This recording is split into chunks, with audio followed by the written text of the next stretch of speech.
యేసుక్రీస్తు ప్రభు యొక్క శిలువ శ్రమలు, శిలువ మరణం, శిలువ మరణం తర్వాత సమాధి, అనంతరం ఆయన పునరుద్ధానుడుగా మరలా తిరిగి లేవడం, ఈ విషయాల్ని మనము జ్ఞాపకం చేసుకుంటూ వచ్చాం. అయితే యేసుక్రీస్తు ప్రభుని నమ్ముకున్నవారు, యేసుక్రీస్తు ప్రభుని విశ్వసించిన వారు, యేసుక్రీస్తు ప్రభు మీద ఆధారపడినటువంటి అప్పటి శిష్యులు కానీ, ఆదిమ అపోస్తలులు కానీ, అలాగే యేసుక్రీస్తును వెంబడించినటువంటి స్త్రీలు కానీ, వీరందరూ కూడా యేసుక్రీస్తు మరణము తర్వాత ఒక భయాన్ని కలిగి ఉన్నారు, ఒక ఆందోళన కలిగి ఉన్నారు. వారి జీవితంలో ఒక తెలియనటువంటి గందరగోళ పరిస్థితుల్ని వారు చూస్తూ ఉన్నారు.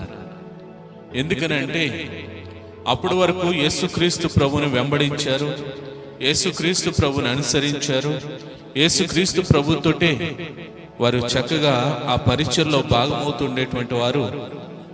ఒక్కసారి యేసుక్రీస్తు ప్రభు అట్టి ఘోరమైనటువంటి శిలువ మరణానికి అప్పగించబడిన తర్వాత వారందరూ కూడా ఆధారాన్ని కోల్పోయిన వారిగా ఒక భయముతో, అప్పటి రోమా ప్రభుత్వం వారిని ఏం చేస్తుందనే ఒక ఆందోళనతో వారందరూ కూడా ఏమయ్యారంటే ఒక మేడ గదిలో దాక్కునున్నారు. భయంతోనూ, ఆందోళనతోనూ, గందరగోళ పరిస్థితుల్లోనూ వారు దాక్కునున్నారు. అయితే ఆ సందర్భంలో వారు మేడ గదిలో ఉండి నిరీక్షణ కలిగి ఉన్నారు. అటువంటి సందర్భంలో జరిగినటువంటి భాగాన్ని ఈరోజు మనము ధ్యానించుకోబోతున్నాం. యోహాను సువార్త 20వ అధ్యాయము 19వ వచన భాగం నుండి మనము చూసినట్లయితే గనుక శిలువ ప్రయాణాన్ని మనము ధ్యానం చేసుకుంటూ వచ్చాం. ఆ శిలువ ప్రయాణంలో యేసుక్రీస్తు ప్రభు పట్టబడిన తర్వాత యేసుక్రీస్తు ప్రభుకి సమీపం ఉన్నటువంటి పేతురే ఏమన్నాడంటే, ఆయన ఎవరో నాకు తెలీదని ముమ్మారు బొంకునట్టుగా మనం చూస్తూ వచ్చాం. అయితే ఇక్కడున్నటువంటి వారందరూ కూడా యేసుక్రీస్తు శిలువ మరణం వేయబడ్డాడు, తర్వాత ఆయన సమాధి చేయబడ్డాడు. వీళ్ళలో ఒక భయం పట్టుకుంది, ఒక ఆందోళన పట్టుకుంది. దానితో వీళ్ళందరూ ఏం చేస్తున్నారంటే ఒక సమూహముగా, ఒక సహవాసముగా వీళ్ళందరూ కూడా ఒక మేడ గదిలో కూర్చున్నారంట. వీళ్ళు ఎవరి కాళ్ళు చెదిరిపోలే. వీళ్ళందరూ ఎవరంటే యేసుక్రీస్తు ప్రభుని వెంబడించిన వారు.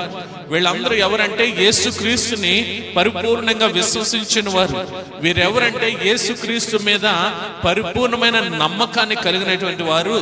ఏదైనా సమస్య వచ్చినప్పుడు, ఏదైనా కష్టం వచ్చినప్పుడు అందరము కూడా ఒక్క చోటే కూడుకొని ఉందాం అని వాళ్ళు ఏం చేస్తున్నారంటే ఒక గదిలో సాయంకాలమున యూదులకు భయపడి తాము కూడుకున్న ఇంటి తలుపులు మూసుకొని ఉండగా యేసు వచ్చి మధ్యను నిలిచి మీకు సమాధానము కలుగును కాక అని వారితో చెప్పాను. దేవుని స్తోత్రం.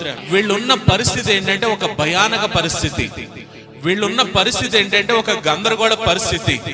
సైనికులు యేసుక్రీస్తు ప్రభుని వచ్చి పట్టుకున్నట్టుగానే మనల్ని కూడా ఎక్కడ పట్టుకుంటారు, యేసుక్రీస్తుని హింసించినట్టుగానే మనల్ని ఎక్కడ హింసిస్తారు, యేసుక్రీస్తు ప్రభుని చంపినట్టుగానే మనల్ని కూడా చంపుతారని ఒక భయము, ఒక ఆందోళనతో వీళ్ళు అందరూ కూడా ఏం చేస్తున్నారంటే ఒక గదిలో తలుపులు బిగించుకుని ఒక సహవాసంలో కూడుకొని ఉన్నారు.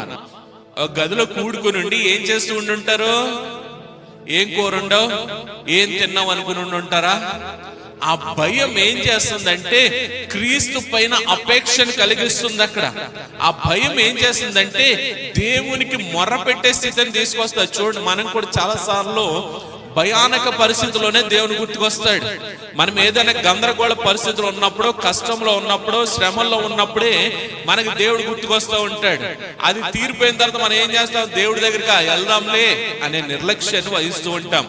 ఇక్కడ ఉన్నటువంటి ఈ యొక్క శిష్యులు గాని, అక్కడ ఉన్నటువంటి ఆ సమూహం గాని, వీళ్ళందరూ కూడా ఒక సహవాసంలో కూడి క్రీస్తు ప్రభుని గురించి మాట్లాడుకుంటూ ఉండొచ్చు, క్రీస్తు ప్రభుకి మొరపెట్టుకుంటూ ఉండొచ్చు. వీళ్ళందరూ కూడా దేవుని దేవుని యొక్క సహాయాన్ని కోరుతూ ఉండొచ్చు. ఎందుకంటే వీళ్ళందరూ చెల్లా చెదరైపోలే. సమస్యలు ఎలాగున్నారంటే ఏకంగా కూడున్నారు. కష్టం వచ్చినప్పుడు ఎలాగున్నారంటే ఐక్యతతో ఉన్నారు.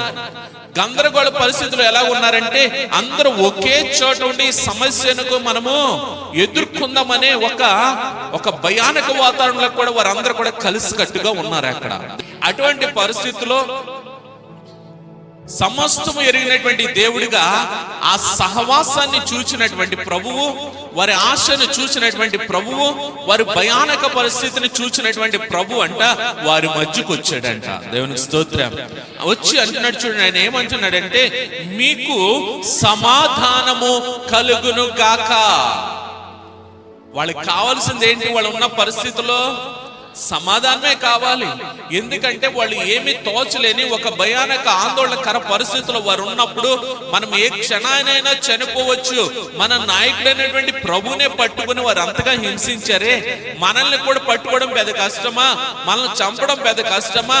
మన ప్రాణాలు ఏ క్షణానైనా పోవచ్చు అనే ఒక ఆలోచనతోనే వారు అక్కడ ఉన్నారు. అటువంటి సమయంలో సమాధానం లేని స్థితిలో ఉన్న వారికి ప్రభు వారి మధ్యకు వచ్చి అంటున్నాడంట, మీకు సమాధానము కలుగును గాక. దేవుని స్తోత్రం. ఎప్పుడు అంటున్నాడు ప్రభు? వాళ్ళందరూ ముచ్చట్లు ఎట్టుకుని లోక సంబంధమైన విషయాలు మాట్లాడుకున్నప్పుడు ప్రభు వచ్చి మాట్లాడాడు అంటారా? ఎక్కడైతే దేవునికి మహిమ వెళుతూ ఉంటుందో ఖచ్చితంగా దేవుడు అక్కడ ఉంటాడు. ఆమేన్. ఎందుకంటే మన క్రిస్మస్ టైంలో చెప్తాం, ఇమ్మానుయేలు దేవుడు. ఇమ్మానుయేలు అనగా దేవుడు మనకు తోడై ఉన్నాడు. ఎప్పుడు తోడై ఉంటాడు? ఎప్పుడు తోడై ఉంటాడు? ఎల్ల వేళలా నిత్యము కూడా ఆయన మనలో ఉంటాడు ఆయన. దేవుని స్తోత్రం. ఇక్కడ వీరిని చూస్తున్నప్పుడు కూడా వీరి పరిస్థితుల్లో వీరికి కావాల్సింది ఏంటంటే సమాధానం లేని స్థితిలో ఉన్నారు. ఈ సమయంలో వీరికి ఏం కావాలంటే సమాధానం కావాలి. అందుకని ప్రభు వచ్చి అంటున్నాడు, ఇదిగో మీకు సమాధానము కలుగును గాక అని అంటున్నాడు అక్కడ. ఆయన అలాగూ చెప్పి వారిని తన చేతులను ప్రక్కకు చూపగా శిష్యులు ప్రభువును చూచి సంతోషించిరి. హల్లెలూయా, హల్లెలూయా. ఇంతకుముందు మనకు లూకాసు సువార్తలో మీకు గత ఆదివారం నేను చూపించాను. లూకాసు సువార్తలో చెప్పినప్పుడు ముందు స్త్రీలు వచ్చి చెప్పారు శిష్యులకి, వారు నమ్మలా. తర్వాత ఎమ్మయి గ్రామానికి చెందినటువంటి వారిద్దరు కూడా వచ్చి మేము ప్రభువును చూచాం, ప్రభుతో పాటు మేము రొట్టె విరిచామని చెప్పారు. నమ్మలా. ప్రభువే వారి మధ్యకు వచ్చి మీకు సమాధానం కలుగును గాక అన్నారు.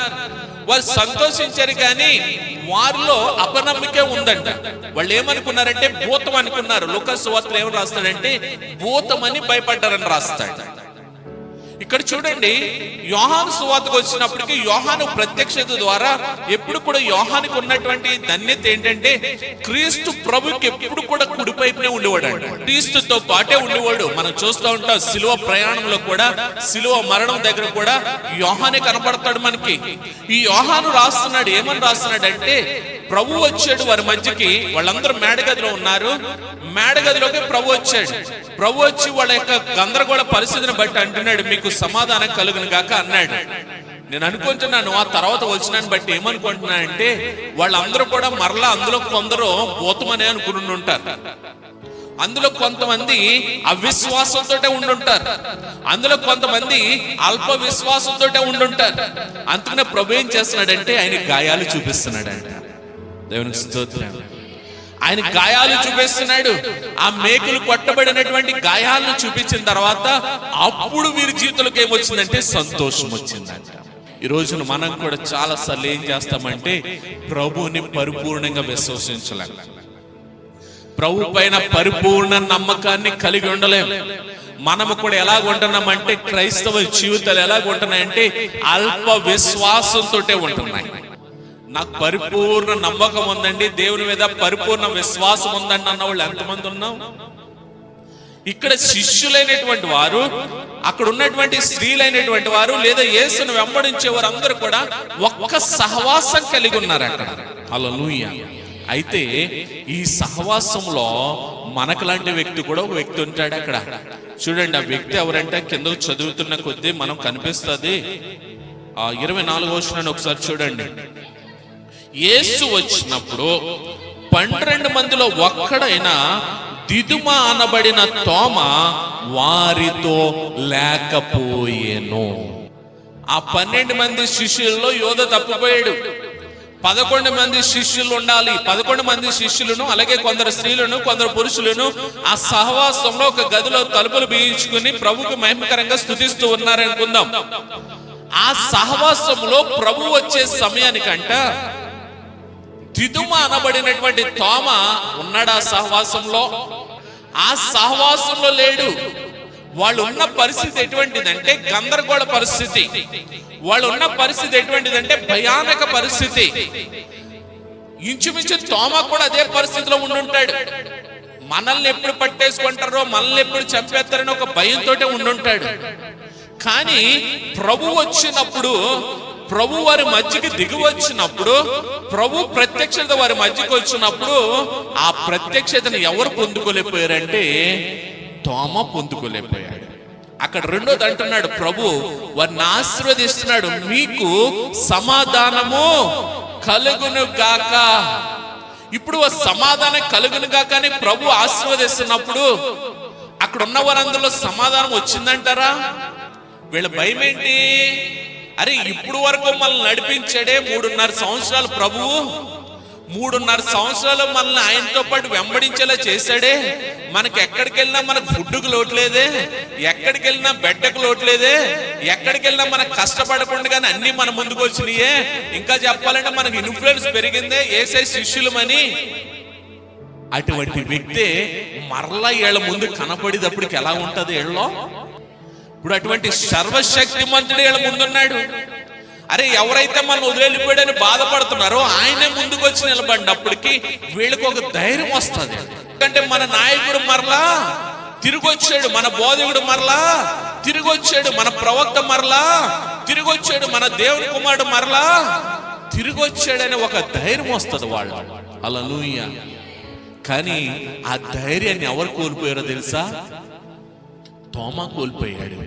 ఆ ఆశీర్వాదాన్ని ఎవరు కోల్పోయారో తెలుసా? తోమ కోల్పోయాడు. ఆ గుండె నిబ్బరము చేసేటువంటి ప్రభును చూచేటువంటి ప్రత్యక్షత ఎవరు కోల్పోయారో తెలుసా? తోమ కోల్పోయాడు. అర్థమవుతుందా?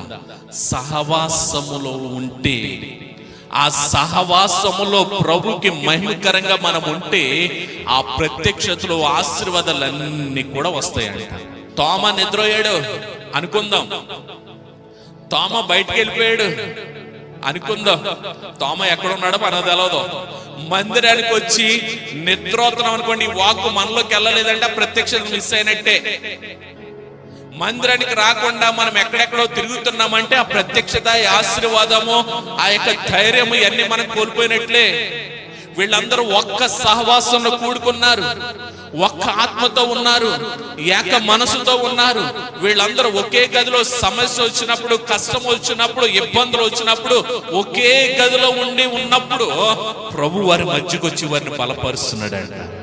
హల్లెలూయా. సంఘం ఎందుకు కట్టబడిందో తెలుసా? సంఘము దేవునికి మహిమకరంగా జీవించడం కొరకే. సంఘము దేవునికి మహిమకరంగా జీవించడం కొరకే. సంఘము ద్వారా దేవుడు మహిమ పొందాలనుకుంటున్నాడు. సంఘాన్ని దేవుడు ఆశీర్వదించాలనుకుంటున్నాడు. సంఘము సమాధానం కలిగి ఉండాలనుకుంటున్నాడు. సంఘం ఏకాత్మ కలిగి ఉండాలనుకుంటున్నాడు. సంఘం ఏక మనసు కలిగి ఉండాలనుకుంటున్నాడు. మనం ఎలా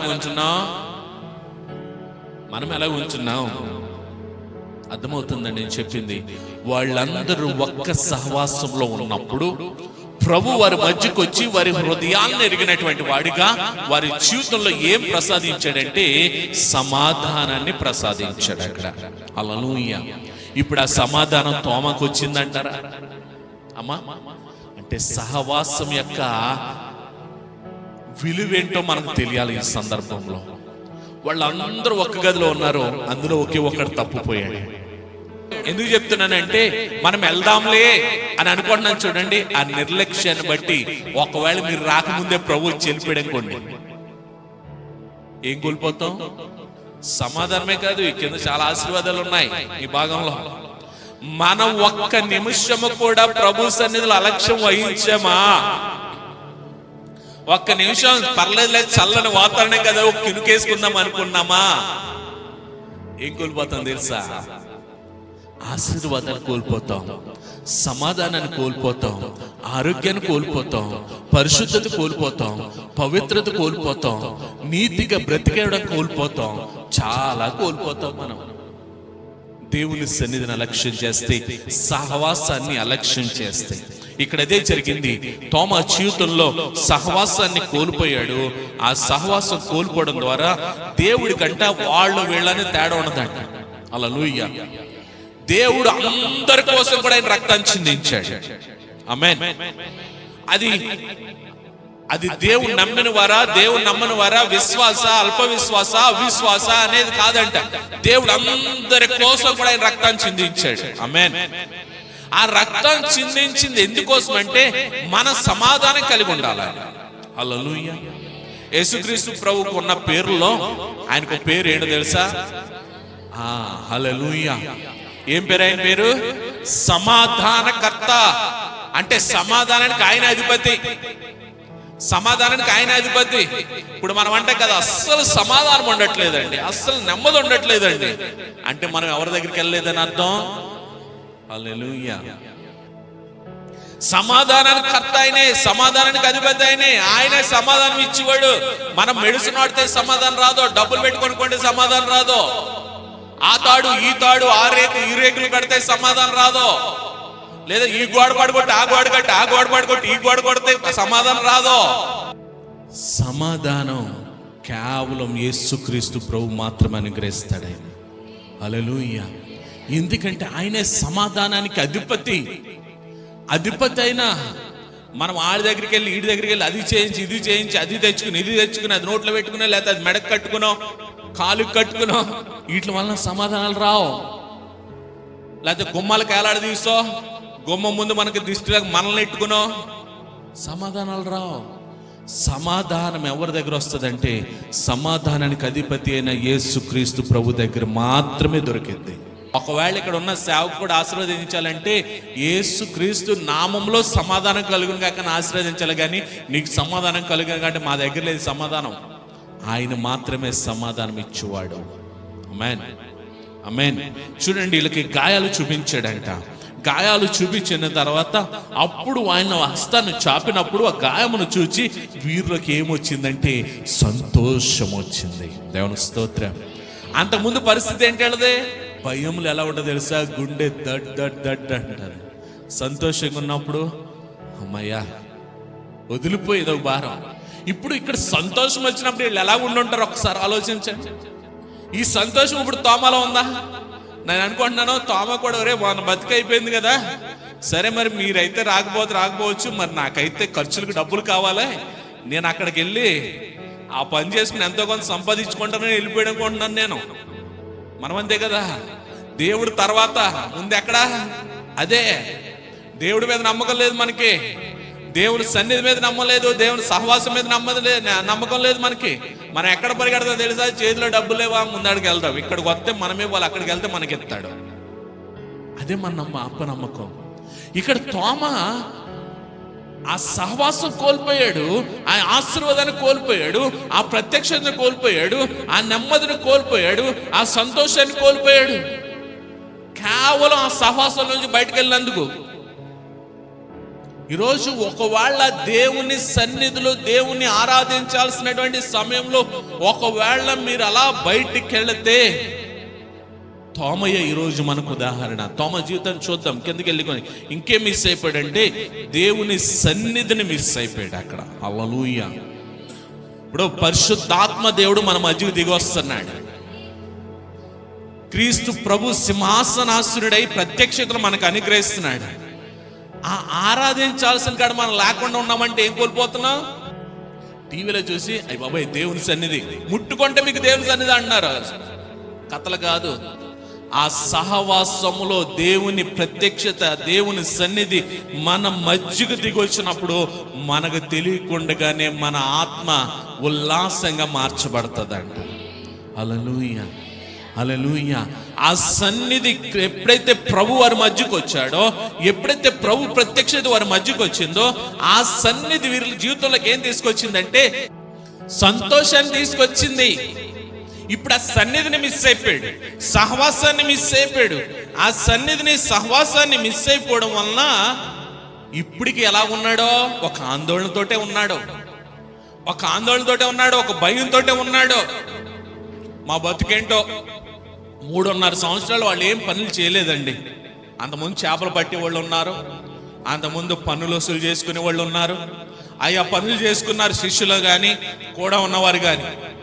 3.5 సంవత్సరాలు ప్రభుని వెంబడిస్తమే, ప్రభు బోధ వింటమే, ప్రభు చేసిన అద్భుతాలు కళ్ళారా చూడడమే. వీళ్ళు ఏం ఫెయిత్, ఏమవ్వాలి విశ్వాసం. అరే ఈయన మామూలుడు కాదు, ఈయన చూడండి చనిపోయిన వాళ్ళు కూడా లేపుతున్నాడే, ఈయన ఉంటే చాలురా. ఒకవేళ నేను బ్రతికితే కనుక ఈయన కొరకే బ్రతకాలి, ఒకవేళ చస్తే కనుక ఈయన కొరకే చావాలని అనుకోవాలి వాళ్ళు. కానీ యేసయ్య చనిపోయి సమాధి చేయబడిన తర్వాత ఆయన తిరిగి లేచాడని చెప్పిన నమ్మకం లేని స్థితిలో ఉండి వాళ్ళందరూ ఒక భయముతో ఒక గదిలో ఉన్నారు. తోమ అయితే ఈ సహవాసము నుండి బయటికి వెళ్ళాడు. కానీ అదే సమయంలో ప్రభు వచ్చాడు. ఆ సహవాసాన్ని బట్టి ప్రభు వచ్చినప్పుడు ఆయన సన్నిధి ఎప్పుడైతే వచ్చిందో వారి జీవితంలోకి ఏమొచ్చిందంటే సంతోషం వచ్చింది, సమాధానం వచ్చింది. ఎప్పుడైతే వారి జీవితంలో వచ్చినాయో వారికి ఒక గుండె ధైర్యము వచ్చింది. అక్కడ చూడండి 3వది ఏమంటున్నాడంటే అక్కడ మీకు సమాధానము కలుగును గాక. మానవ జీవితాల్లో ఈరోజు అదే కొదువ, మానవ జీవితాలు అదే సమస్య. మానవ జీవితంలో ఎవరైనా అమ్మ సంతోషంగా ఉన్నారంటే ఎక్కడ సంతోషం అండి. వాళ్ళు చెప్తే 2 కారణాలు చెప్తారు. ఒకటి కుటుంబ కారణం కానీ, 2 లేదా ఆరోగ్య కారణం కానీ, రెండిట్లో ఏదో చెప్తారు. 3వది ఏంటంటే ఫైనాన్షియల్, ఆర్థిక పరమైనది చెప్తారు. ఎక్కడండి అసలు అవసరతలు డబ్బులు ఉండట్లేదండి, పనులు ఉండట్లేదండి, ఆరోగ్యం ఉండట్లేదండి, ఎక్కడండి కుటుంబంలో సమాధానం ఉండట్లేదండి, కుటుంబంలో ఒకరికొకరు మాటలు పొత్తులేదండి. ఏ కుటుంబాన్ని సందర్శించినా సమస్యలు లేకుండా ఉండరు, ఖచ్చితంగా సమస్యలు వస్తాయి. ఇక్కడ చూడండి వీళ్ళ జీవితంలో కూడా ఇక్కడ సమాధానం లేదు. కానీ అక్కడ ప్రభు ఏం చేస్తున్నాడంటే సమాధానానికి అధిపతిగా, సమాధానకర్తగా వారి జీవితంలో ఆయన సమాధానాన్ని దయచేస్తున్నాడంట. ఇప్పుడు ఇక్కడ చూడండి మరలా మీకు సమాధానం కలిగింది కాక. హల్లెలూయా. ఆ పై వచనంలో 19వ వచనంలో అంటున్నాడు మీకు సమాధానం కలిగిన కాక అన్నాడు. కానీ ఇంకొంతమంది దాన్ని రిసీవ్ చేసుకోలే, ఇంకొంతమంది దాన్ని పొందుకోలే. అందుకని 21వ వచనంలో అంటున్నాడు కదా మరలా మీకు సమాధానము కలుగును గాక. హల్లెలూయా. మనం అనుకుంటాం మనం వెళ్ళకపోయినా మనం వెళ్ళిన తర్వాత దేవుడు ఆశీర్వదించేస్తాడు అనుకుంటాం కదా. ఇప్పుడు ఈ వారం రాలేదు, వచ్చే వారం మొత్తం ఈ వాక్యం దొరుకుద్దా? ఈరోజు ఆరాధనలో దేవుడు మాట్లాడిన మాటలు వచ్చే ఆదివారం కూడా అయ్యా మాట్లాడతాడా? ఈరోజు దేవుని సన్నిధిలో మనం ఎంతగా ఆనందించా, వచ్చే ఆదివారం కూడా ఇదే ఆనందాన్ని పొందుకుంటామా? ఒక్కసారి సహవాసాన్ని మిస్ అయితే, ఒక్కసారి ప్రభు మాటను మనము రిసీవ్ చేసుకోకపోతే, ఒక్కసారి దేవుని సన్నిధిలోకి వచ్చి కూడా మనం నిద్రోత ఉన్నామంటే ఎన్ని కోల్పోతామో. ఈరోజు తోమయ్య మనకు ఉదాహరణ. తోమయ్య మన ఉదాహరణ. సహవాసాన్ని కోల్పోయాడు, సన్నిధిని కోల్పోయాడు. 3 ఇక్కడ సమాధానాన్ని కోల్పోతున్నాడు, సంతోషాన్ని కోల్పోతున్నాడు. ఇవన్నీ కూడా మనకి ఇక్కడ కనపడుతూ ఉన్నాయి. కారణం ఏంటంటే ఆ సహవాసం లేకపోతే మనము కూడా ఇదే స్థితిలో ఉంటాం. ఇక్కడ అంటున్నాడు ప్రభు 21వ వచనంలో మరలా మీకు సమాధానము కలుగును గాక. తండ్రి నన్ను పంపిన ప్రకారము నేనును మిమ్మును పంపుచు ఉన్నాను. ఒక సందేశాన్ని కూడా ప్రభు వేస్తున్నాడు. ఏడు తెలుసా, ఇదిగో ఇప్పుడు వరకు మీరు సమాధానం లేకుండా ఒక భయంతో ఉన్నారు, ఇప్పుడు వరకు మీరు సంతోషం లేకుండా ఒక ఆందోళనతో ఉన్నారు, ఒక గందరగోళ పరిస్థితిలో ఉన్నారు. ఇదిగో నేను వచ్చాను, నేను ధైర్యంగా ఉండండి, మీకు సమాధానం కలుగును గాక, మీ జీవితంలోకి సమాధానం వచ్చిన గాక. అయితే తండ్రి నన్ను ఏ ఉద్దేశంతో అయితే పంపించాడో ఆ ఉద్దేశాన్ని అంతా నేను నెరవేర్చాను. ఇప్పుడు తండ్రి మిమ్మల్ని ఏ ఉద్దేశంతో అయితే ఇక్కడ పంపించాడో ఆ ఉద్దేశం కోసం నేను మిమ్మల్ని పంపిస్తున్నాను అని అంటున్నాడు అక్కడ. దేవుని స్తోత్రం. ఒక ఆజ్ఞ, ఒక మెసేజ్ ఇస్తున్నాడు ఇక్కడ ప్రభు. ఆయన ఈ మాట చెప్పి వారి మీద ఊది పరిశుద్ధాత్మను పొందుడి. మీరు ఎవరి పాపములు క్షమింతురో అవి వారికి క్షమింపబడును. మరి ఎవరి పాపములు మీరు నిలిచి ఉండనిత్తురో అవి నిలిచి ఉండునని వారితో చెప్పాను. ఒక ఆజ్ఞ ఇవ్వడమే కాదు, వారికి ఒక అధికారాన్ని కూడా ఇస్తున్నాడు ఆయన. సహవాసంలో ఉన్నారు. నేను అనుకుంటున్నాను అప్పటికి పేతురు కూడా నాయకుడిగా నిలబడలా. పేతురు, యాకోబు, యోహానులు యేసయ్యకి సమీపంగా ఉన్నవారు. నేను అనుకుంటున్నా ఆ గదిలో ఉన్నప్పుడు వీళ్ళ ముగ్గురు ఏమన్నా దేవుని గురించి చెప్తున్నారు అనుకుంటున్నాను. నేను వీళ్ళ ముగ్గురు వారిని ప్రార్థనలో నడిపేస్తున్నారు అనుకుంటున్నాను. అటువంటి సందర్భంలో శిష్యులు ఉన్నారు, అక్కడ స్త్రీలు ఉన్నారు. ఇంచుమించు నేను అనుకుంటున్నా అంత తర్వాత పెంతెకోస్తు దినాన 120 మంది మేడగదిలో ఉంటారు. ఇంచుమించు 120 మందో 200 మంది ఉండొచ్చు. వీళ్ళందరూ మాట్లాడుకుంటుండగా వీళ్ళందరూ ప్రభుకి మహిమకరంగా ప్రార్థిస్తున్నారో ఆరాధిస్తున్నారో వాక్యాన్ని వింటున్నారో జరుగుతూ ఉండగా ప్రభు వారి మధ్యకు వచ్చాడు. సమాధానం కలుగును గాక అన్నాడు. కొందరు విశ్వసించారు, కొందరు అపనమ్మకతో ఉన్నారు. మరలా మీకు సమాధానం కలుగును గాక అన్నారు అని ఆజ్ఞ చెప్తున్నాడు. ఇదిగో నేను ఎందుకు వచ్చానంటే, ఇప్పుడు మీరు అందరూ ఒక సహవాసంలో ఉన్నారు కదా. ఈ సహవాసంలో ఇప్పుడు నన్ను తండ్రి పంపించాడు, నా పని నేను చేశాను. ఇప్పుడు మీ అందరూ కూడా తండ్రి లోకానికి పంపించాడు. ఈ లోకానికి పంపించినప్పుడు మీరు అందరూ కూడా ఇప్పుడు ఏం చేయాలంటే మీ పనిని మీరు నిర్వర్తించాలి. ఇక్కడున్న స్త్రీలందరూ ఎందుకు పంపడ్డారు? ఇంట్లో వంట చేయడానికి, బట్టలు ఉతకడానికి, అంట్లు తోమడానికి అని అనుకుంటున్నారా? మా భర్తతో పాటు మేము కూడా కష్టపడి మా బిడ్డల్ని శుభ్రంగా పెంచి పోషించడానికి అనుకుంటున్నారా? తండ్రుల్లో పొద్దున్నే లేచి మనం ఎంత తెచ్చాము, ఈరోజు 1000 తెచ్చామా, 2000 తెచ్చామా, కుటుంబంలో కావాల్సిన అవసరాలు ఇచ్చామా, అందుకుని పంపించాడు అనుకుంటున్నారా దేవుడు ఈ లోకానికి? ఇక్కడున్న వారిని ఎవరం కూడా మనం కష్టపడి సంపాదించుకుని మనకు బ్రతికేస్తానికి కాదు, దేవుని పనిని నిర్వర్తించడానికి పంపించబడ్డాం. దేవుని పని కోసం పంపించబడ్డాం. దేవుని యొక్క ప్రణాళికను నెరవేర్చడం కొరకు పంపించబడ్డాం. మనమేమని కూడా తెలుసా? పొద్దున్న లేచి టిఫిన్ వేద్దామా, వంట చేద్దామా, భోజనం చేద్దామా, మన పిల్లలు పెడదామా, భర్త క్యారేజీ పెడదామా, ఇది అనుకుంటున్నాం. మనం అందుకు పంపించబడలా. అది సెకండ్ ఆప్షన్. అది మనం ఎందుకంటే దేవుని ప్రణాళికను నెరవేర్చడానికి పంపించబడ్డాం. ఇక్కడ అదే అంటున్నాడు ప్రభు. ఇప్పుడు ఆ సహవాసంలో స్త్రీలు ఉన్నారా లేదా? మీరలా మీకు సమాధానం కలుగును గాక. తండ్రి నన్ను పంపిన ప్రకారము నేనును మిమ్మును పంపుచున్నానని వారితో చెప్పాను. దేవునికి స్తోత్రం. ఎవరితో చెప్పాడైనా? ఆ సహవాసంలో ఉన్న వారందరితో కూడా చెప్తున్నాడు ఆయన. నేను మిమ్మల్ని పంపించడానికి, ఎక్కడ పంపించడానికి? భోజనం చేయడానికి పంపించడానికి కాదు. దేవుని పనిని, దేవుని చిత్తాన్ని నెరవేర్చడానికి దేవుడు పంపించాడు ఇక్కడికి మనల్ని. మనం ఏం చేస్తున్నాం? నేను చాలాసార్లు చెప్తూ ఉంటా, కుటుంబంలో స్త్రీ ప్రార్థన చాలా చాలా చాలా ఎంతమంది చేస్తున్నారు కుటుంబాల కోసం చెప్పండి. అంటే స్త్రీలు ప్రార్థన చేస్తే సరిపోద్దండి, పురుషులు అవసరం లేదండి అనుకుంటున్నారేమో. కుటుంబంగా మనము ప్రార్థించాలి. అది కాకుండా స్త్రీ అధికముగా ప్రార్థించాలి. మనం ఎలా ఉంటుందో తెలుసా? పొద్దున్న లేచి టిఫిన్ వేసామా, వంట చేసామా, భోజనం పెట్టామా, వాళ్ళకి టయానికి పెట్టేసామా, బట్టలు ఉతికామా, అంట్లు తోమేసామా, ఈ పనులు సరిపోతున్నాయి మనకి. దేవుడు మనల్ని ఇక్కడికి పంపించింది ఎందుకంటే ఆయన పనిని నెరవేర్చడానికి పంపించాడు ఆయన. హల్లెలూయా. ఆయన పనిని, ఆయన చిత్తాన్ని నెరవేర్చడానికి పంపించాడు. మనం ఏం చేస్తాం తెలుసా? ఆదివారం రోజున మట్టుకు తయారై వస్తాం, ఆదివారం రోజు ప్రభుని ఆరాధిస్తాం, ఆదివారం రోజు దేవుని వాక్యం అంటే అంతటితో అయిపోయింది. వారానికి 2 గంటలు దేవుడికి ఇచ్చేసాం, ఆ తృప్తిలో బతికేస్తున్నాం మనం. అది సరిపోదు. ఆయన ఈ లోకానికి మనల్ని పంపించింది. రేపు పొద్దున్న లెక్క అడుగుతాడు. మనమే ఒక సాక్ష్యం అయి ఉండాలంట, మనమే ఒక సువార్త అయి ఉండాలంట.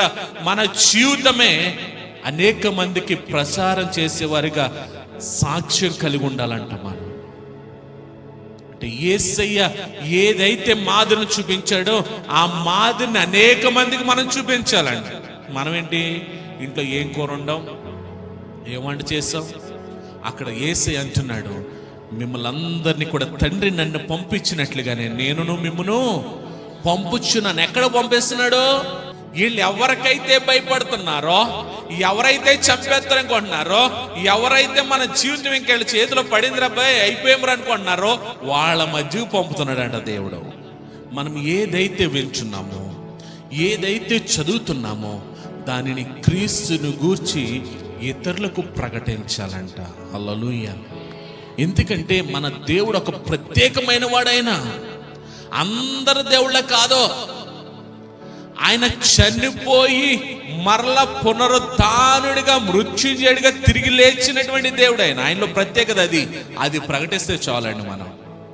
మనం ఏం చేస్తాం తెలుసు, నా వరకు నేను రక్షణ పొందేనుగా, నా భర్త ఎలా పోతే ఎందుకు, నా బిడ్డలు ఎలా పోతే ఎందుకు, నా పక్కోళ్ళు ఎలా పోతే ఎందుకు, నా ముందుళ్ళు ఎలా పోతే ఎందుకు అనుకుంటున్నాం. మనం దేనికి ప్రాధాన్యత అంటే మన సెల్ఫిష్నెస్ చూసుకుంటున్నాం. దేవుడి పని, ఆయన పంపించిన చిత్తాన్ని నెరవేర్చలేకపోతున్నాం. మనం ఇక్కడ అంటున్నాడు, అక్కడ ఉన్న వాళ్ళందరినీ, తండ్రి నన్ను పంపించినట్లుగానే మీరు కూడా మమ్మల్ని పంపిస్తున్నాను. తండ్రి ఎందుకు పంపించాడు యేసయ్యని? యేసయ్య నా కోసం వచ్చాడు. ఎందుకంటే నేను చచ్చిన స్థితిలో ఉన్నాను. నేను పాపంతోటి, నా పాపంతో నేను చచ్చిన స్థితిలో ఉంటే నన్ను బ్రతికించడానికి ఆయన శిలువ మరణాన్ని పొంది నన్ను బ్రతికించడానికి ఈ లోకానికి వచ్చాడు ఆయన. అది కూడా తండ్రికి నా మీద ఉన్న ప్రేమను బట్టి తన కుమారుని పంపిస్తే ఈయన తండ్రికి విధేయుడిగా వచ్చి తన ప్రాణాన్ని అర్పించి నాకు రక్షణ దయచేశాడు. అది అందుకని యేసయ్య వచ్చాడు. అంటే మూల కారణం ఏంటంటే నన్ను రక్షించడానికి. హల్లెలూయా. ఇప్పుడు యేసయ్య అంటున్నాడు, తండ్రి నన్ను పంపిన ప్రకారమే నేను మిమ్మల్ని పంపుతున్నాను అని అంటున్నాడు. ఇప్పుడు యేసయ్య ఎందుకు వచ్చాడంటే నన్ను రక్షించడానికి వచ్చాడు. ఇప్పుడు మనల్ని ఎందుకు పంపుతున్నాడు? ఎందుకు పంపిస్తున్నాడంటే మనము కూడా నశించిపోతున్న వారికి సువార్తను చెప్పి క్రీస్తు ప్రభు మన కోసం చనిపోయి ఆ రక్షణ మీకు కూడా ఇచ్చాడని వారిని రక్షణలోకి తీసుకురావడానికి పంపిస్తున్నాడు మనల్ని. ఇక్కడ యేసయ్య చేసిన మరొక పని ఏంటంటే ఆజ్ఞనిచ్చాడు. 2 వారికి పనిని అప్పగిస్తున్నాడు. 3వది ఏం చేశాడంటే వారి మీద ఊదంట పరిశుద్ధాత్మను పొందుకోమన్నాడంట ఆయన. పరిశుద్ధాత్మ ఎందుకు? వాళ్ళు పరిశుద్ధాత్మను పొందుకున్న తర్వాత ఎలా మార్చబడ్డారు తెలుసా? శక్తిమంతులుగా మార్చబడ్డారు. వాళ్ళు పరిశుద్ధాత్మను పొందుకున్న తర్వాత వాళ్ళు శక్తిమంతులుగా మార్చబడ్డారు. ఎలా శక్తిమంతులుగా మార్చబడ్డారంటే ఎవరికి భయపడి ఏ గదులైతే దాక్కున్నారో ఇప్పుడు పరిశుద్ధాత్మను పొందుకున్న తర్వాత ఆ భయం పోయింది వారిలో. అప్పుడు వరకు ఉన్నటువంటి ఆ భయంతో సమాధానం లేని స్థితిలో ఉన్న వారి జీవితంలో ఆ పరిశుద్ధాత్మను పొందుకున్న తర్వాత వారి జీవితంలో సమాధానం వచ్చింది, సంతోషం వచ్చింది, ఆనందం వచ్చింది, ధైర్యం వచ్చింది. భయం ఇప్పుడు నిలబడి చేయట్లే. ఇప్పుడు ఎలాగ ఉన్నారంటే చాలా ధైర్యంతో ఎవరైతే చంపేస్తారని భయపడ్డారో వారి మధ్యన సువార్త ప్రకటిస్తున్నారండి. హల్లెలూయా. అందుకని అంటున్నాడు పరిశుద్ధాత్ముడు మనల్ని ఏం చేస్తాడో తెలుసా? నడిపిస్తాడు. పరిశుద్ధాత్ముడు మనల్ని ఏం చేస్తాడో తెలుసా? మన నోటిని వాడుకుంటాడు. పరిశుద్ధాత్మ దేవుడు అంటాడు, మీరు ఏం మాట్లాడాలో చింతించొద్దు, మాట్లాడేది మీరు కాదు, నేను మాట్లాడిపిస్తానంటాడు ఆయన. మనం అనుకుంటాం అయ్యి బాబోయ్ వాక్యం అండి ఎలా చెప్పాలని అని పేజీలు రాసుకుని తిరగలేసేస్తాం. మనం నిలబడి ప్రార్థన పరిశుద్ధాత్మ దేవుని మాట్లాడంటే మనం ఆయన కంట్రోల్లోకి వెళ్ళిపోతే అక్కడ ఏది అవసరమైన దాన్ని ఖచ్చితంగా ఆయన మాట్లాడతాడు. శిష్యులు జరిగింది అదే. అంతకుముందు భయపడ్డారు యూదులకి, అంతకుముందు భయపడ్డారు ఆ రోమా ప్రభుత్వానికి, అధికారులకు భయపడ్డారు, ప్రధాన యాజకులకు భయపడ్డారు, మనల్ని కూడా చంపేస్తారేమని భయపడ్డారు. కానీ ఎప్పుడైతే పరిశుద్ధాత్మను ఊదాడో ప్రభువు ఒక అధికారాన్ని వాళ్ళకి ఇస్తున్నాడు. ఏంటి తెలుసా? మీరు ఎవరి పాపాలు క్షమించారు వారి పాపాలు క్షమించబడతాయి, ఎవరి పాపాలు నిలిచి ఉండనంటారు వారి పాపాలు నిలిచి ఉన్నారు. దీన్ని ఒక ఆయన ఏం చేశాడంటే ఒక పెద్ద సేవకుడే ఈ వచనం పట్టుకుని దేవుడు మనిషికి భూమి మీద పాపాలను క్షమించే అధికారం ఇచ్చేసాడు అన్నాడు ఒక ఆయన, పెద్ద సేవకుడే. అది పాపాలను క్షమించడం అంటే ఇప్పుడు ప్రభువా వీరికి రక్షణ దయచేయి, వీరి పాపాలని క్షమించని నేను యేసు నామములో ప్రార్థిస్తే మీ పాపాలు క్షమించబడతాయి. అది మీరు ఒప్పుకుంటే.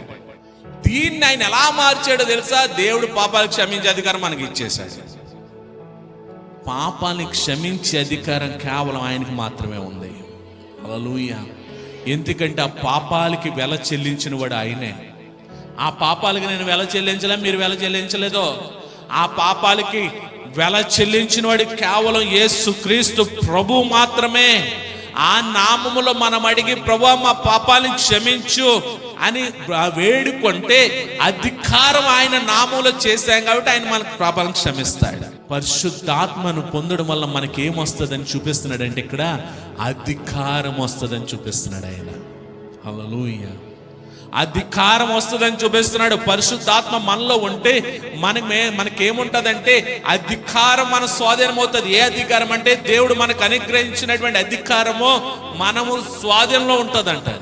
కారణం ఏంటంటే నాలో పరిశుద్ధాత్ముడు ఉంటాడు కాబట్టి. ఒకటి, ఆ సహవాసం కలిగి ఉన్నారు. 2, సన్నిధిలో ఉన్నారు.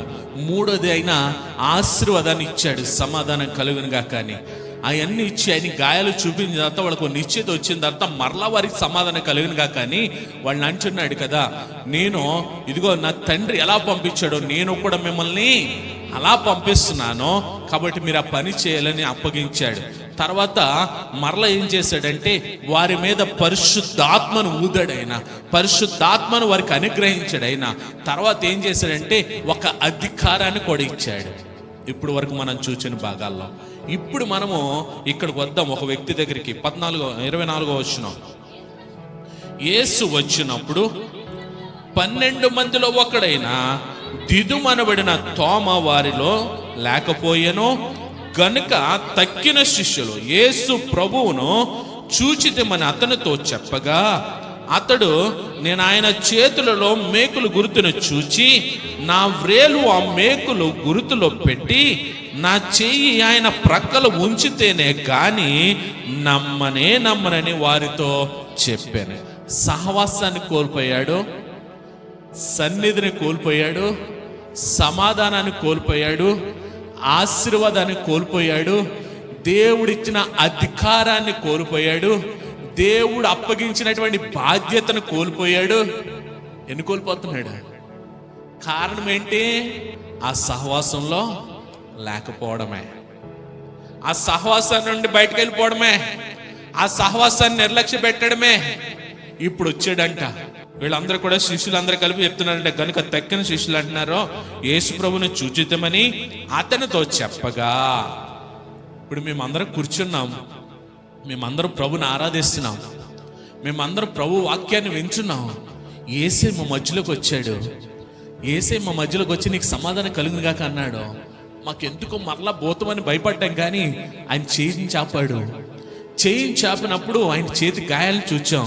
మాకేమొచ్చిందంటే సమాధానం వచ్చింది, మాకేమొచ్చిందంటే సంతోషం వచ్చింది. అంతేకాదు మాకు ఒక అధికారాన్ని ఇచ్చాడు ఆయన, మాకు అధికారాన్ని ఇచ్చాడు. అంతేకాదు పరిశుద్ధాత్మను కూడా మాకు అనుగ్రహించాడు. ఈ అధికారాన్ని బట్టి ప్రభు మాకు ఏ ఉద్దేశంతో అయితే ఈ లోకాన్ని పంపించాడో దానికోసం మమ్మల్ని పంపించడానికి మమ్మల్ని సిద్ధపరిచాడు ఆయన. ఇవన్నీ చెప్తాంటే ఎలా అంటున్నాడంట, ఊరికే నేను నమ్మను. ఎందుకని? దేవుని సన్నిధిలో ఎగ్గొడితే అలాగే ఉంటుంది. మనలో విశ్వాసం ఉండదు, దేవుడు మనకు ఆశీర్వదిస్తాడనే నమ్మకం ఉండదు, దేవుడు దీవెనలు పొందుకోలేం, సమాధానాన్ని పొందుకోలేం, సంతోషాన్ని పొందుకోలేం, ఆరోగ్యాన్ని పొందుకోలేం, దేవుని జీవాన్ని పొందుకోలేం. సచ్చినోడుతోడు సమానం మాట. ఆ సహవాసాన్ని మిస్ అయితే మనం ఏమి పొందుకోకుండా ఎందుకు బ్రతుకుండడం? ఏమి ఉండదు. జీవితాలు అన్నీ ఏముంటాయి? కష్టాలు, శ్రమలు, అప్పులు, అనారోగ్యాలు, ఇటువంటి పరిస్థితులు ఉంటాయి. ఎప్పుడంటే ఆ సహవాసాన్ని మనము మిస్ అయినప్పుడు. ఇక్కడ అంటున్నాడు నేను నమ్మను. ఎలా నమ్ముతాను తెలుసా? ఒకవేళ ఆయన వస్తే, ఆయన చూసినట్టు నేను నమ్మను. ఒకవేళ ఆయన చేయి చాపి గాయాలు చూపెడితే అప్పుడు కూడా నమ్మను. ఎప్పుడు నమ్ముతాను? ఆయన గాయాల్లో నేను వేలి పడితేనే కానీ నేను నమ్మను. ఇప్పుడు చెప్పండి, ఏ స్థితిలో ఉన్నాడు తోమ? ఆ సహవాసంలో ఉంటే అన్ని ప్రత్యక్షతలు చూచేవాడా లేదా? ఇప్పుడు ఆ సహవాసంలో లేనందుకు ఇప్పుడు విశ్వాసంలో ఉన్నాడా? విశ్వాసాన్ని కోల్పోయాడా? కోల్పోయాడు మొత్తం. విశ్వాసం లేదు. ఇప్పుడు కనీసం యేసేను 3.5 సంవత్సరాలు వెంబడించిన వాడు యేసే వచ్చినప్పుడు యేసే వచ్చేసావు ప్రభు అనాలా? అప్పుడు నమ్మడంట. అలా చేయి చెప్పి వాళ్ళకి గాయాలు చూపించినట్టు అప్పుడు నమ్మడంట. అబ్బాబే ఆ గాయాలు మేకప్ వేసుకుని వచ్చాడు అంటాడంట. మనకులాగా ఆ గాయాల్లో నేను వేలి పెడితేనే కానీ నేను నమ్మనంటున్నాడు ఇక్కడ తోమ. ఈరోజు మనం ఏ స్థితిలో ఉన్నాం? చాలా మంది అంటారు దేవుడు నాకు అది చేస్తేనే, దేవుడు నాకు పెళ్లి చేస్తేనే, దేవుడు నాకు ఉద్యోగం చేస్తేనే, దేవుడు నన్ను లక్షాధికారిని చేస్తేనే అప్పుడు నేను దేవుడిని నమ్ముకుంటాను. నా అప్పులన్నీ తీర్చేస్తే నేను దేవుని దగ్గరికి వస్తాను. ఎయిడ్స్ పేషెంట్ అంటాడు, క్యాన్సర్ పేషెంట్ అంటే దేవుడు నన్ను సంపూర్ణంగా స్వస్థపరిచేది. అప్పటి వరకు చేయాల్సిన పాపాలన్నీ చేసేస్తాడు, అన్ని రోగాలు తెచ్చేసుకుంటాడు. సంపూర్ణంగా స్వస్థపరిస్తేనే నేను దేవుణ్ణి నమ్ముకుంటాను. ఇటువంటి కండిషన్స్ పెట్టి క్రైస్తవులని చెప్పుకునే వాళ్ళు చాలా మంది ఉన్నారు. దేవుడు నాకు చేస్తేనే నేను దేవుడి దగ్గరికి వస్తే కదా చేసేదైనా. నువ్వు వస్తే కదా చేసేది. ఎందుకంటే నువ్వు వస్తే ఆయన నీ దగ్గరకు వస్తాడు, రాడని కాదు. ఈ సహవాసంలో నువ్వు రాకపోతే అద్భుతాలు పొందుకోలేవు. ఈ సన్నిధిలోకి నువ్వు రాకపోతే ఆయన సన్నిధి ద్వారా అద్భుతాలు పొందుకోలేవు. ఆయన సహవాసంలోను సన్నిధిలో ఆయన ఎప్పుడైతే నువ్వు హృదయపూర్వకాన్ని ప్రభువుకి అర్పించి ఆరాధిస్తావో అప్పుడు అద్భుతాలు పొందుకుంటావు. ఈ సహవాసంలోను ఈ సన్నిధిలోను ఎప్పుడైతే పరిశుద్ధాత్మ దేవుడు మాట్లాడే మాటలను పొందుకుంటావో అప్పుడు అద్భుతాలు పొందుకుంటావు. నువ్వేమీ చేయకుండా ఇంట్లో కూర్చుని నాకు చేస్తే వస్తానంటే అది కరెక్ట్ అంటారా? విశ్వాసం నుండి తొలగిపోతున్నాడు. విశ్వాసము నుండి అవిశ్వాసంలోకి వెళ్ళిపోతున్నాడు. కారణం ఏంటంటే సహవాసాన్ని మిస్ అయిపోయాడు, సన్నిధి మిస్ అయిపోయాడు, దేవుని ప్రత్యక్షాలు మిస్ అయిపోయాడు. దేవుణ్ణి చూడాల్సిన వాడు, దేవుని సమాధానాన్ని పొందుకోవాల్సిన వాడు, దేవునికి మహిమకరం ఉండాల్సిన వాడు తొలగిపోయాడు. ఇక్కడ తొలగిపోయాడు కాబట్టి అంటున్నాడు, నేను చూచిన నమ్మను, ఆయన గాయాలు చూచిన నమ్మను, ఆ గాయాలు వేలు పెడితేనే కానీ నేను నమ్మను. వారం రోజులు గడిచిపోయింది. ఈ వారం రోజులు వీళ్ళందరి జీవితంలో సంతోషం ఉంటే, ఈ వారం రోజులు వీరి జీవితాల్లో ఆనందంగా వీళ్ళు దేవుని పని కోసం తిరిగితే, ప్రభు ఎప్పుడైతే సమాధానం కలిగిన కాకనే ఆయన గాయాలు చూపించాడో సన్నిధిలో సంతోషం వచ్చింది వీళ్ళకి. వీళ్ళు చూడండి సంతోషంతో ఉన్నారో, సమాధానంతో ఉన్నారో, అప్పుడు వరకు ఉన్నటువంటి భయం అంతా తొలగిపోయింది, ధైర్యంగా ఉన్నారు. ఆ సహవాసం లేని తోమ ఎలా ఉన్నాడంటారు? వీళ్ళేంట్రా పెచ్చోళ్ళు, ఏంట్రా ఎవడు చంపేస్తాడు భయమేస్తంటే ఏళ్ళేంట్రా కేకలేస్తున్నారు, సంతోషం ఆనందంతో ఉన్నారు వీళ్ళు అని అనుకోవాలి కదా. ఇతనిలో ఒక ఆందోళన తగ్గలే, భయం తగ్గలే, అదే గందరగోళ పరిస్థితిలో ఉన్నాడు. కానీ 8 రోజులు దాటిన తర్వాత చూడండి ఏమైందో. 8 దినములైన తరువాత ఆయన శిష్యులు మరలా లోపల ఉన్నప్పుడు తోమ వారితో కూడా ఉండెను. తలుపులు మూయబడి ఉండగా యేసు వచ్చి మధ్యను నిలిచి మీకు సమాధానము కలుగును గాక అని అనేను. దేవునికి స్తోత్రం. హల్లెలూయా, హల్లెలూయా. ఇది మరలా 3వసారి. హల్లెలూయా. వారం రోజులు గడిచిపోయింది. 8వ దినాన వచ్చాడు. ఇప్పుడు ఉన్నాడంట వాళ్ళ మధ్యలో. ఇప్పుడు వీళ్ళందరూ సంతోషంగా ఉన్నారు. వీళ్ళందరూ కూడా ప్రభు ఇచ్చిన ఆజ్ఞ ప్రకారం జీవించడానికి రెడీగా ఉన్నారు, పరిశుద్ధాత్మను పొందుకుని ఉన్నారు. వీళ్ళందరూ కూడా హ్యాపీగా ఉన్నారు. వాళ్ళందరి మధ్యలో ఒక డల్ల ఉన్నాడు. ఎవరో వ్యక్తి. హల్లెలూయా. సహవాసం మిస్ అయితే అలా కనపడతారు. ఇక్కడ నిలబడ్డా వాళ్ళకి 8వ దినాన ప్రభు వచ్చాడంటే ఆ తలుపులన్నీ మూసిస్తున్నాయంటే నేను అందుకని వేళ తలుపులు మూసేస్తాను అన్నాను కదా. అందుకనేమో వర్షం వచ్చి తలుపులు మూయించింది. తలుపులు మూసిస్తుండగా తోమ కూడా ఆడుతూ ఉండగా ఎలా ఉండుంటాడు? చాలా బాధగా. అందరూ వీళ్ళు ఎలాగ ఉన్నారు, నా బాధను ఎవడో పట్టించుకోవట్లేదు. మనం కూడా ఎలాగంట, వీళ్ళ పని వీళ్ళదే, మా కష్టాలు వీళ్ళకి ఏం తెలుస్తాయి అనుకుంటాం. కానీ పట్టించుకునే ఒక ఆయన ఉన్నాడు. ఎవరైనా? యేసుక్రీస్తు ప్రభు. దేవుని స్తోత్రం. వచ్చాడంట ఆయన. తలుపులన్నీ బిగించుండగా వచ్చాడంట. ఏమంటే అదే గొప్ప అద్భుతం కదా. ఇప్పుడు తలుపులన్నీ బిగించేసి ఉండగా ఆయన గోడ మధ్యలోంచి అలా ముందుకు వస్తే ఎలా ఉంటుందా? ఏమనుకుంటాం మనం? అయితే మనం ఏమంటాం చెప్పండి? మనకు తెలియదు కదా యేసే ఎవరో. తెలుసా మనకి? చెప్పండి. యేసే ఎంతమంది తెలుసు? నేను అన్నది ఆ ఫోటోలో కనపడి వేసేయో లేదా టీవీలో కనపడి వేసే కాదు. అలా ఊహించుకోకండి వేసేని.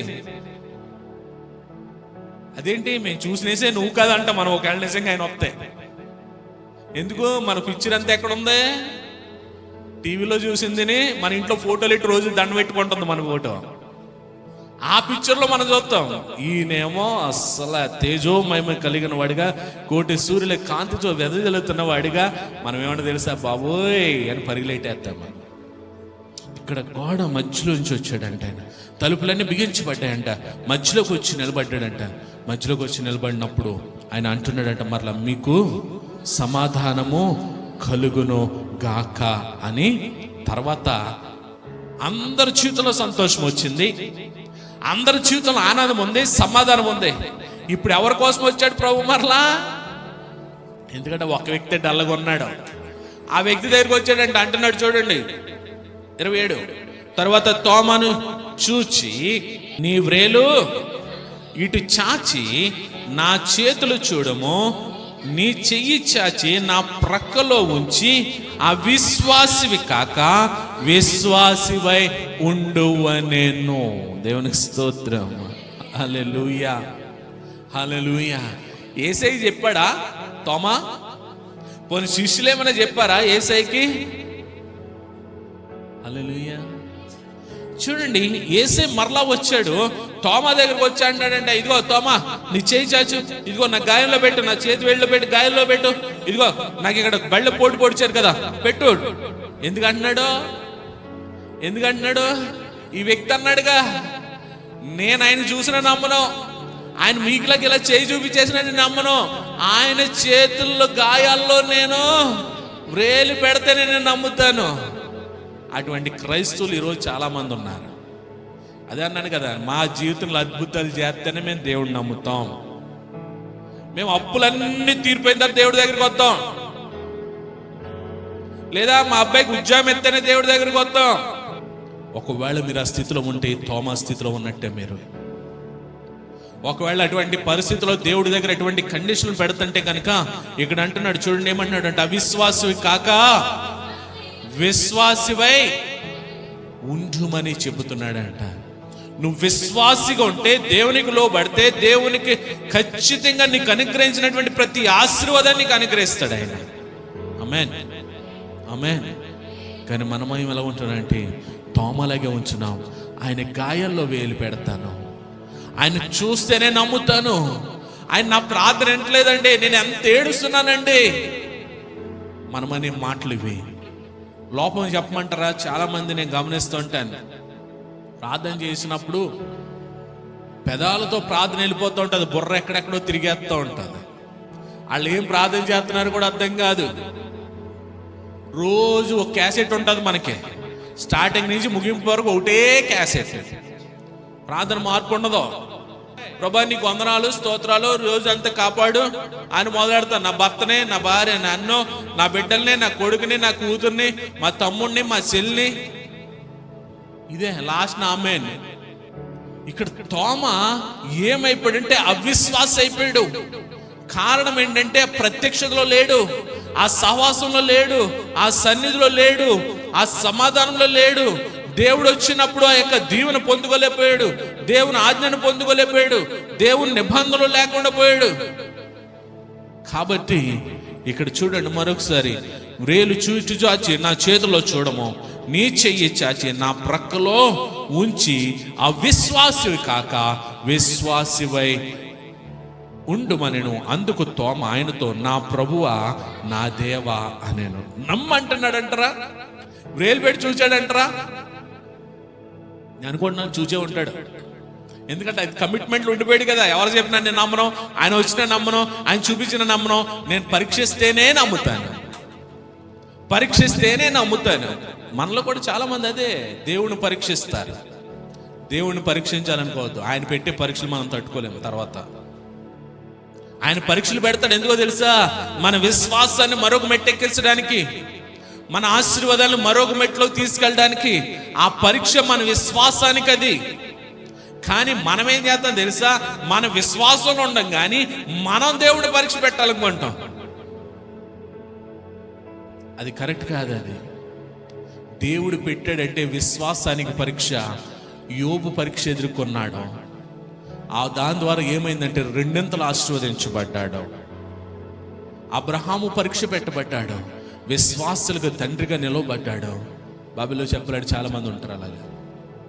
దేవుడు పెట్టే పరీక్ష మనకు ప్రమోషన్ ఇస్తుంది.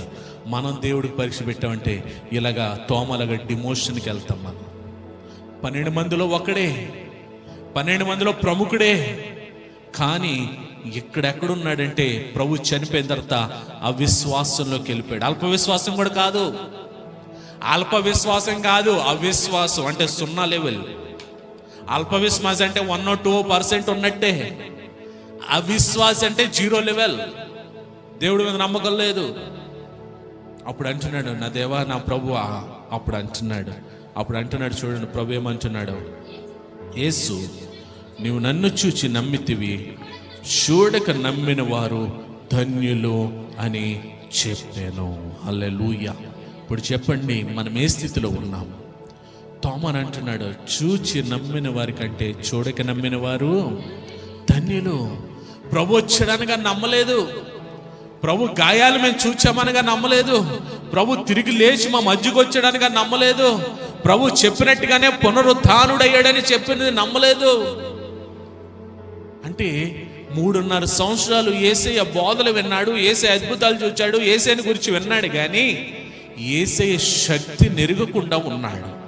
ఈ రోజున మనము కూడా మన జీవిత కాలం అంతా కూడా ఇప్పటి వరకు కూడా మనం ఎప్పటి నుంచో మేము క్రైస్తవులము, మేము క్రీస్తు నమ్ముతున్నాము, ఆయన సన్నిధికి వస్తున్నాము, బైబిల్ పట్టుకుంటున్నాము, ప్రార్థన చేస్తున్నాము, దేవుని సహాయాన్ని కోరుకుంటున్నాము, దేవుడు అద్భుతాలను చూస్తున్నాము, దేవుడు దీవులను పొందుకుంటున్నాం. ఇవన్నీ చేసినా సరే మనకేముండదంటే విశ్వాసం ఉండదు.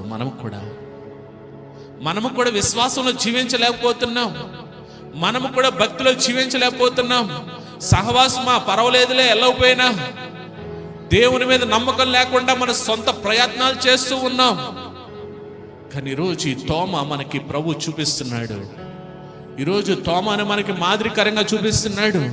చూచి నమ్మిన వారి కంటే చూడక నమ్మిన వారు ధన్యులు. ఈరోజు మీకు విషయం తెలుసా, క్రైస్తవులమని చెప్పుకునే వారి కంటే క్రీస్తుని అవిశ్వాసులని మనం ఎవరినైతే అనుకుంటున్నామో వాళ్ళలోనే క్రీస్తుని విశ్వసించే వాళ్ళు ఎక్కువగా ఉన్నారు. వాళ్ళు బహిరంగంగా రాలేనటువంటి క్రీస్తుని అంగీకరించిన వారు ఎంతోమంది ఉన్నారు ఈ రోజున. మనమా క్రైస్తవులు అని చెప్పుకుంటున్నాం, క్రీస్తుని అనుసరిస్తున్నామని చెప్పుకుంటున్నాం, క్రీస్తుని మేము రక్షణ పొందామని చెప్పుకుంటున్నాం, బైబిల్ చేతితో పట్టుకుంటున్నాం, కానీ విశ్వాసాన్ని కనుపరచలేకపోతున్నాం. ఈరోజు మన విశ్వాసం ఎక్కడుంది? ఈరోజు మన విశ్వాసం ఎక్కడుంది? ఇక్కడ అంటున్నాడు ప్రభు, చూచి నమ్మిన వారి కంటే చూడక నమ్మిన వారు ధన్యులు. ఈరోజు ఆ చూడక నమ్ముతున్న వారే దేవుని ఎడల పరిపూర్ణ విశ్వాసాన్ని కలుగుతున్నారు. మనం చూస్తున్నామని చెప్పుకుంటూ, వింటున్నామని చెప్పుకుంటూ, ఆయన మహిమను పొందుకున్నామని చెప్పుకుంటూ మనం ఎలా ఉన్నామో తెలుసా? ఖాళీ అయితే వెళ్దాం, పనులుంటే మానేద్దాం. వెళ్ళాలి కాబట్టి వెళదాం, పనులుంటే మానేద్దాం.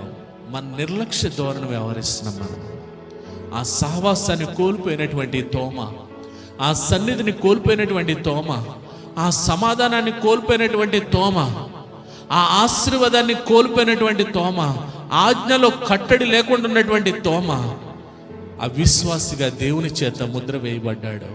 ప్రభు అంటున్నాడు, అవిశ్వాసిగా ఉండకుండా విశ్వాసిగా ఉండుము. ఎందుకంటే చూచి నమ్మిన వారి కంటే చూడక నమ్మిన వారు ధన్యులు. ఎంత వాక్యం విత్తబడుతున్నా మనలో విశ్వాసం ఉండట్లా, ఎంత వాక్యం వెదజల్లబడుతున్నా, ఎంత ప్రత్యక్షత ఆరాధన ద్వారా ప్రభు దగ్గర మనం ఆయన సన్నిధిలో చూస్తున్నా మనకు విశ్వాసం ఉండట్లా. అరకొర భక్తితో, అరకొరగా ఎక్కడో వీడియోల్లోనో అట్లోనో చూసినటువంటి వారు, మందిరానికి రాలేనటువంటి వారు ఈ వేళ వాళ్ళు చూపించే విశ్వాసం చాలా ఘనమైనదిగా కనబడుతుంది. ప్రభుని స్వతంత్రంగా ఆరాధించగలం, ప్రభుని స్వతంత్రంగా ఆయన వాక్యాన్ని వినగలం, ఆయన వాక్యాన్ని చదవగలం. ఇంత స్వాతంత్ర్యం ఉన్నా మనం ఏం చేయలేకపోతున్నామంటే విశ్వాసాన్ని చూపించలేకపోతున్నాం. తోమాలాగా ఈరోజున ప్రభు మనందరితో కూడా మాట్లాడుతున్నాడు. మనం ఎట్టి విశ్వాసం ఉన్నాం. యేసుక్రీస్తు ప్రభు వచ్చాడని ఘనంగా పండుగలు చేస్తున్నాము. యేసయ్య చనిపోయాడు, లేచాడని ఘనంగా పండుగలు చేస్తున్నాము. కానీ మనకు ఆయన ప్రశ్న వేసాడు, నన్ను యేసయ్య పుట్టాడని ప్రపంచవ్యాప్తంగా కొన్ని కోట్లు ఖర్చు పెట్టేస్తున్నారు కదా. చాలా ఘనంగా చేస్తున్నారు కదా, యేసే తిరిగి లేచాడు అనేది అంత ఘనంగా చేరు అని అడిగాడు.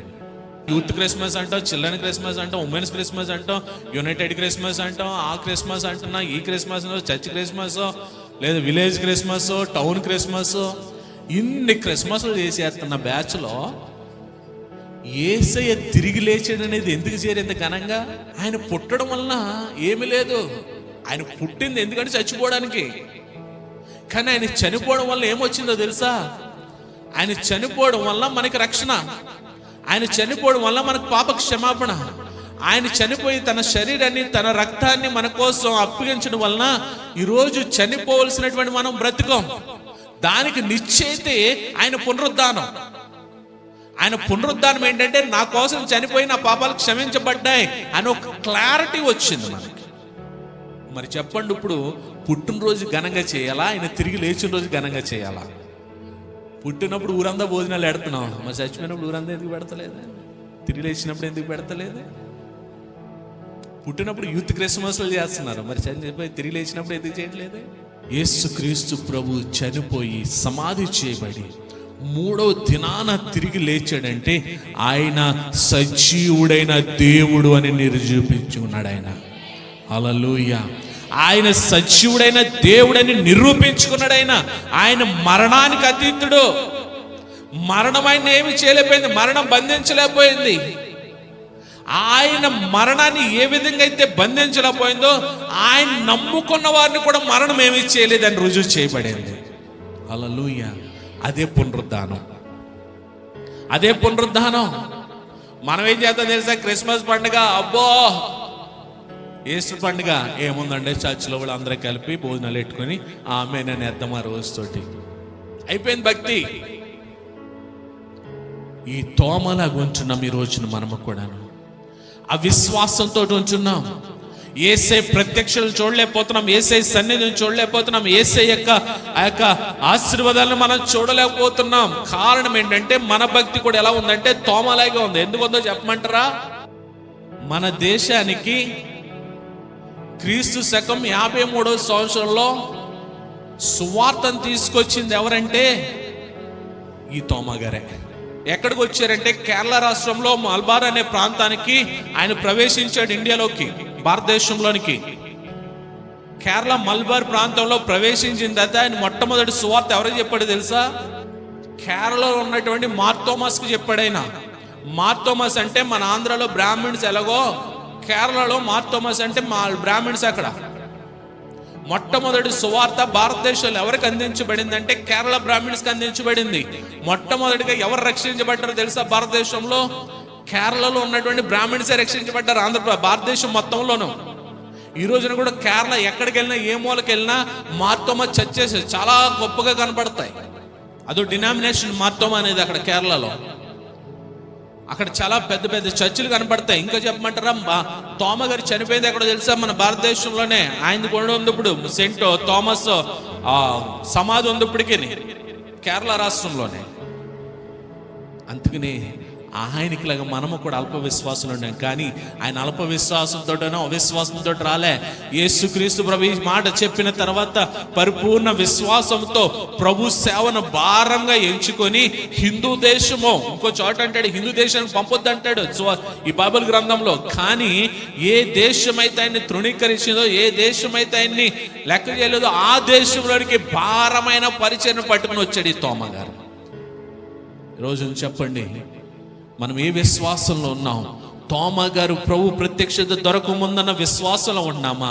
ప్రత్యక్షత దొరికి పొందుకుని భారతదేశానికి భారమైన సువార్తను తీసుకొచ్చిన తోమా గారి వలె ఉంటున్నామా?